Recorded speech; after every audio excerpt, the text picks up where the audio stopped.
सुप्रभात बच्चों, कैसे हैं आप लोग। आशा है आप लोग अच्छे होंगे और अच्छी तरह से अपनी पढ़ाई पर ध्यान दे रहे होंगे। आज पुनः मैं एक नया पाठ लेकर उपस्थित हूँ आप लोगों के समक्ष। आज हम लोग पढ़ेंगे सूरदास के पद।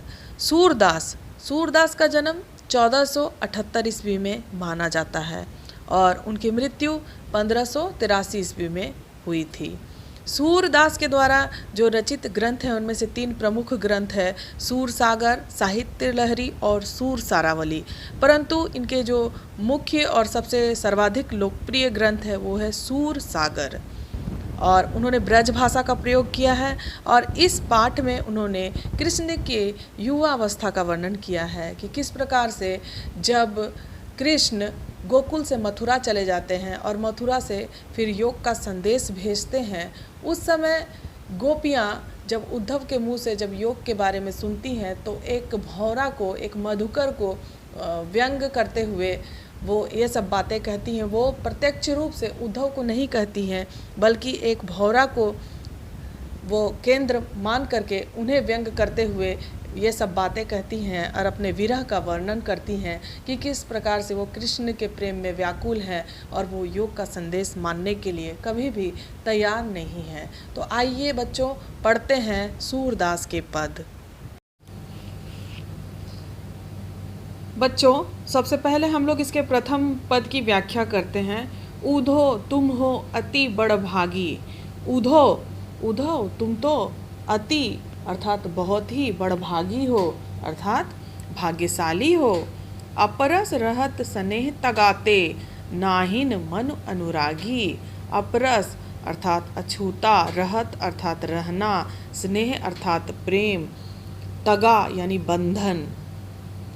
तो यहाँ पर गोपियाँ व्यंग के रूप में उद्धव को कहती हैं कि उद्धव तुम तो बहुत ही भाग्यशाली हो, तुम तो खुद कृष्ण के समीप रहते हो लेकिन तुम कृष्ण के स्नेह से स्नेह के बंधन से तगा से तुम कृष्ण के स्नेह के बंधन से अछूते हो। अपरस अर्थात अछूते हो। नाहिन मन अनुरागी और तुम्हारे मन में कृष्ण के प्रति कोई भी अनुराग या प्रेम नहीं है। पुरैनी पात रहत जल भीतर तारस देह न दागी। जिस प्रकार से पुरैनी अर्थात कमल, पात अर्थात पत्ता, कमल का पत्ता जल के भीतर में रहता है लेकिन उसके तन पर, उसके देह पर जल की एक बूंद भी नहीं ठहरती है। ज्यों जलमाह तेल की गागरी बूंद न ताको लागी। जिस प्रकार जल के बीच में तेल से भरी हुई गगरी अर्थात घड़ा अगर रख दिया जाए तो उस गगरी के तेल में जल का कोई प्रभाव नहीं पड़ता है। बूंद न ताको लागी अर्थात जो तेल से भरी हुई गगरी है उसमें जल का कोई प्रभाव नहीं पड़ता है। प्रीति नदी में पाँव न बोरियो दृष्टि न रूप परागी। यहाँ गोपियाँ कहती हैं उद्धव को व्यंग करते हुए कि हे उद्धव, तुमने तो प्रीत की नदी में अर्थात प्रेम की नदी में अपने पैरों को डुबोया ही नहीं है। दृष्टि न रूप परागी, इसीलिए तुम्हें प्रेम की परागी अर्थात परख नहीं है, तुम प्रेम को नहीं पहचान सकते हो। सूरदास अबला हम भोरी गुर चाटी जो पागी। यहाँ सूरदास कहते हैं कि गोपियाँ कह रही हैं कि हम अबला हैं और जिस प्रकार से जो चींटी होती है, चाटी अर्थात जो चींटी होती है वो गुड़ से चिपक जाती है और वो मरते दम तक उस गुड़ से अलग नहीं होती है। ठीक उसी प्रकार से हम भी कृष्ण से प्रेम करते हैं और मरते दम तक हम कृष्ण से प्रेम करेंगे। ठीक उसी चींटी की तरह, जिस तरह चींटी जब तक अपना प्राण नहीं त्यागती है तब तक वह गुड़ से अलग नहीं होती है। बच्चों अब हम लोग इसके द्वितीय पद की व्याख्या करते हैं। यहाँ पर गोपियाँ जब योग का संदेश सुनती हैं तो वो उद्धव से कहती हैं कि मन ही मांझ रही अर्थात हमारे मन की जो बात है वो मन में ही रह गई। कहिए जाए कौन पे उद्धव नाही परत कही। यहाँ पर जो गोपियाँ हैं वो उद्धव से कहती हैं कि हमारे मन में बहुत सारी बातें थी वो हम कृष्ण को नहीं कह पाए, हमारी मन की बात जो है वो मन में ही रह गई।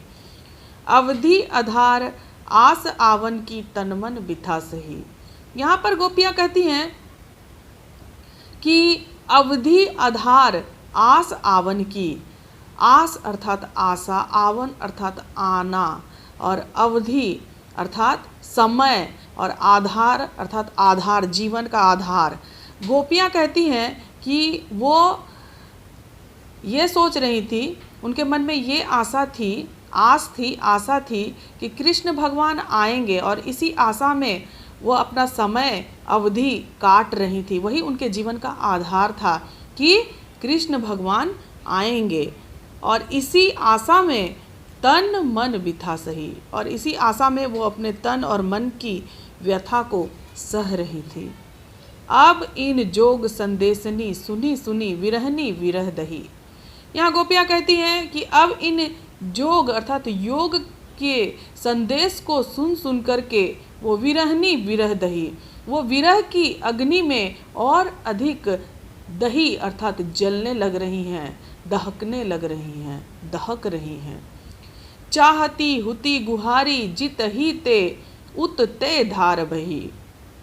यहाँ गोपियाँ कहती हैं कि हम लोग जिधर भी देखते हैं, जिधर भी पुकार करके, गुहारी अर्थात पुकार लगाना, जित ही ते मतलब जिधर भी, चारों तरफ देखती हैं, उत ते मतलब उधर, धार बही उधर उन्हें विरह की धार, विरह की अग्नि की जो ज्वाला की धार है वही चारों ओर बह रही है। बही अर्थात बहना, बह रही है, उन्हें चारों ओर विरह की अग्नि की ज्वाला ही और उसकी धार ही दिखाई पड़ती है। सूरदास अब धीर धर ही क्यों मर्जाद न लही। यहाँ पर सूरदास कहते हैं कि गोपियाँ कह रही हैं कि धीर धर ही क्यों, अब वो धीर मतलब धैर्य कैसे रखे, धैर्य कैसे धरे, क्योंकि कृष्ण ने प्रेम की मर्यादा, मर्यादा अर्थात मर्यादा न लही, प्रेम की मर्यादा को ही नहीं रखा, और उन्होंने प्रेम के बदले में योग का संदेश भेजा और गोपियों की भावना का कोई ख्याल नहीं रखा। इसलिए वो कहती हैं कि अब वो धैर्य कैसे रखे, क्योंकि कृष्ण ने प्रेम की मर्यादा को ही नहीं रखा और उन्होंने योग का संदेश गोपियों के लिए भेजा। बच्चों, अब हम लोग इसके तृतीय पद की व्याख्या करेंगे। यहाँ पर गोपियाँ उद्धव के द्वारा योग का संदेश सुन करके वो अपने मन की भावनाओं को व्यक्त करती हैं और वो कहती हैं, हमारे हरि हारिल की लकड़ी। हारिल, हारिल एक पक्षी होता है और जो अपने पंजे में एक लकड़ी को दबा कर रखता है। ठीक उसी प्रकार से गोपियाँ कहती हैं कि हमारे हरि हारिल की लकड़ी के समान है। जिस प्रकार से हारिल पक्षी अपने पंजे में एक लकड़ी को दबा कर रखता है और मरते दम तक नहीं छोड़ता है, ठीक उसी प्रकार से गोपियाँ कहती हैं कि हमारे हरि, हमारे कृष्ण भी हमारे लिए हारिल की लकड़ी के समान है। मन क्रम वचन नंद नंदन उर यह दृढ़ करी पकड़ी। मन से, कर्म से, वचन से नंद नंदन अर्थात कृष्ण को उर में अर्थात हृदय में उन्होंने पकड़ करके रखा है, यह दृढ़ करी पकड़ी। यहाँ पर गोपियाँ कहती हैं कि हम कृष्ण को मन से, कर्म से, वचन से नंद नंदन अर्थात कृष्ण भगवान को अपने हृदय में बसा कर रखे हैं और उन्हें दृढ़ करके पकड़ कर रखे हैं। पकड़ी अर्थात पकड़ना। जागत सोवत स्वप्न दिवस निसी कान्ह कान्ह जकरी। जागते हुए, सोते हुए, सोवत अर्थात सोते हुए, स्वप्न में, सपने में, दिवस अर्थात दिन में, निसी अर्थात रात में, कान्ह कान्ह जकरी। कान्ह कान्ह अर्थात कृष्ण कृष्ण, जग अर्थात जप, री मतलब जप अर्थात रट लगाना। यहाँ पर गोपियाँ कहती है कि हम लोग जागते हुए, सोते हुए, सपने में, दिन में, रात में हम लोग कृष्ण का ही रट लगा रहे हैं। सुनत जोग लागत है ऐसो ज्यों करवी ककरी। करवी, करवी अर्थात कड़वी, ककरी खीरा की एक प्रजाति होती है ककड़ी। तो यहाँ पर गोपियाँ कहती हैं कि सुनत जोग, जोग अर्थात योग की बातों को सुन करके उन्हें ऐसा लगता है जैसे कि उन्होंने कोई कड़वी ककड़ी खा ली हो। सूतो व्याधि हमको ले आए देखी सुनी न करी। यहाँ गोपियाँ कहती हैं कि आप हमें कैसा रोग, व्याधि, व्याधि अर्थात रोग ला करके दे रहे हैं जिसे ना ही कभी हमने देखा है, ना ही कभी हमने सुना है। यहाँ गोपियाँ उद्धव के योग के संदेश को सुन करके उनके ऊपर व्यंग करती हैं और गोपियाँ योग को व्याधि कहती हैं, रोग कहती हैं, और ये कहती हैं कि ये कैसा रोग हमें ला करके दे रहे हैं जिसे ना ही कभी हमने देखा है, ना ही कभी हमने सुना है। यह तो सूर तिन्ही ले सौंपो जिनके मन चक्री। यहाँ पर सूरदास कहते हैं कि गोपियाँ कह रही हैं कि ये योग की बातें उन्हीं से जा कर के कहिए जिनके मन चक्री, चक्री अर्थात चंचल है, जिनका मन चंचल होता है उन्हें ही ये योग का संदेश कहिए। हमारा मन चंचल नहीं है। यहाँ गोपियाँ कहती कि हमारा मन चंचल नहीं है, हम कृष्ण से ही प्रेम करते हैं और हम मरते दम तक कृष्ण से ही प्रेम करेंगे और हम योग साधना को नहीं मानेंगे।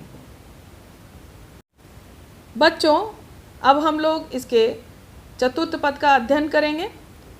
यहाँ पर गोपियाँ मधुकर अर्थात उद्धव को व्यंग के रूप में कहती हैं कि हरि है राजनीति पढ़ियाए। ऐसा लगता है कि कृष्ण ने राजनीति पढ़ ली है मथुरा जाकर। समझी बात कहत मधुकर के समाचार सब पाए। वह उद्धव को मधुकर की संज्ञा प्रदान करती है और उनको व्यंग के रूप में कहती हैं कि जो भी आप हमें बात कहना चाहते थे वो सभी समाचार हम लोगों ने पा लिया है और हम लोग सभी कुछ जान गए हैं, आपकी बात को समझ गए हैं। एक अति चतुर होते पहले ही अब गुरु ग्रंथ पढ़ाए। यहाँ गोपियाँ कहती हैं व्यंग करके कि एक तो कृष्ण पहले से ही बहुत चतुर, बहुत ही चालाक थे। चतुर, चतुर अर्थात चालाक थे, पहले अर्थात पहले से ही चालाक थे। अब गुरु ग्रंथ पढ़ आए। अब ऐसा लगता है कि वो गुरु ग्रंथ भी पढ़ लिए हैं। बड़ी बुद्धि जानी जो उनकी जोग संदेश पठाए। गोपियाँ यहाँ व्यंग करते हुए कहती हैं कि ऐसा लगता है कि कृष्ण की बुद्धि बहुत अधिक बढ़ गई है, इसीलिए वो अब जोग अर्थात योग का संदेश भेज रहे हैं। पठाए, पठाए अर्थात भेजना, वो हमारे लिए योग का संदेश भेजे हैं। ऊधो भले लोग आगे के परहित डोलत धाये। यहाँ गोपियाँ कहती हैं कि उद्धव से कहती हैं यहाँ पर गोपियाँ कि पहले तो कृष्ण बहुत भले थे और बहुत अच्छे थे और परहित डोलत धाये। पहले वह जनता के हित के लिए सोचते थे, लोगों के हित की रक्षा के लिए सोचते थे। अब अपने मन फेर पाइए चलत जुहूत चुराए। ऐसा लगता है कि अब अपने मन फेर पाइए। अब लगता है कृष्ण का मन अपने ही फेर यानी फिर गया है, बदल गया है। चलत जू होते चुराए, और इसीलिए और इसी कारण से वो सभी से अपने जी को, अपने मन को चुरा रहे हैं। उनका मन खुद ही बदल गया है, फिर गया है, इसीलिए वो अपना जी, अपना मन हमसे चुरा रहे हैं। ते क्यों अनीति करे आपुन जे और अनीति छुड़ाए। यहाँ गोपियाँ कहती हैं कि वो क्यों अनीति कर रहे हैं। अनीति अर्थात अन्याय कर रहे हैं। जो कि खुद अनीति छुड़ाते थे, जो कि खुद अनीति को दूर करते थे, जो दूसरों को न्याय देते थे, वो खुद अभी हमारे साथ अन्याय कर रहे हैं। राज धर्म तो यह सूर जो प्रजा न जाहि सताए। यहाँ सूरदास कहते हैं कि गोपियाँ कह रही हैं व्यंग के रूप में यहाँ पर कि राज धर्म तो यह है, राजा का धर्म तो यही होता है, प्रजा ना जाहि सताए। मतलब प्रजा को सताना राजा का कार्य नहीं होता है, बल्कि राजा का धर्म होता है प्रजा की रक्षा करना। परंतु यहाँ पर कृष्ण योग का संदेश भेज करके यहाँ पर अन्याय कर रहे हैं और राज धर्म की अवहेलना कर रहे हैं। वो प्रजा को सताने का कार्य कर रहे हैं, लेकिन राज धर्म तो होता है प्रजा की रक्षा करना, प्रजा को सताना नहीं। इस प्रकार से हम लोग देखते हैं कि यहाँ पर सूरदास जी ने बहुत ही सहजता के साथ यहाँ पर गोपियों की विरह भावना का वर्णन किया है और गोपियों के प्रेम का वर्णन किया है कि किस प्रकार से जो गोपियाँ हैं वो योग का संदेश नहीं मानती हैं और कृष्ण के विरह में अपने प्रेम का वर्णन करती हैं, और ये एक व्यंग के रूप में उद्धव को ये सारी बातें कहती हैं। आशा है बच्चों आप लोग इस कविता का अर्थ समझे होंगे। धन्यवाद।